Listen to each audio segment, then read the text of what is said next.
ឃើញបានយល់ចង់ស្គាល់ទាំងត្រារីស្រងដូចផ្កាឈ្មោះថារំដួលសរិនចិនដាចំបាញ់ធ្លាប់គេសុបិនប្រហើតែក្លិនសរិនគប់ស្នេហ៍កវីអារម្មណ៍លួងលងឆ្លងនឹងសម្រស់សពភ័ណ្ឌសំផងតស្រងគួរឲ្យបែកទៅដោយផ្កាក្រពុំកំពុងពេញវ័យនៅក្នុងលោកីរកស្រីមកផ្ទឹមពុំបានការមានស្រទាប់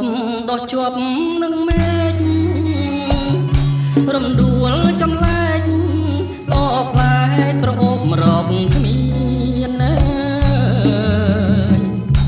រំដួលសរិនល្អហួងក្តីស្មានប្រសិនបែបបាន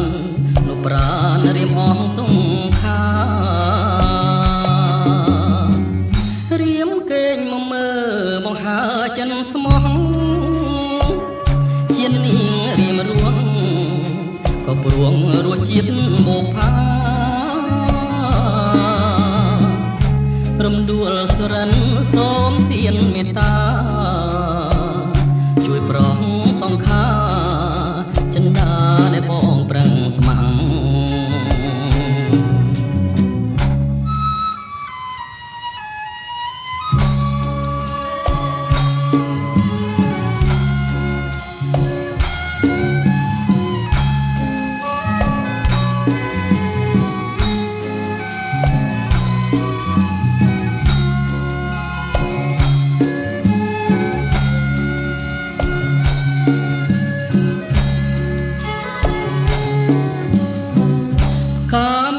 ស្រទាប់ដោះជាប់នឹងមេឃ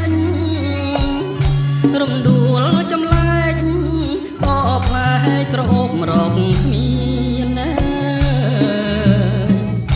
រំដួលសរិនល្អហួងក្តីស្មាន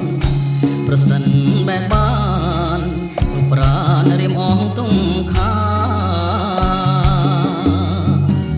រៀមកេងមកមើបង្ហើចិនស្មោះ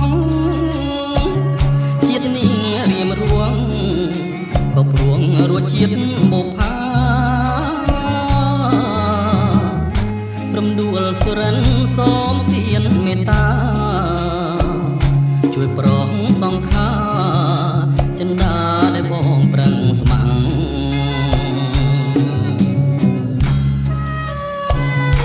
រ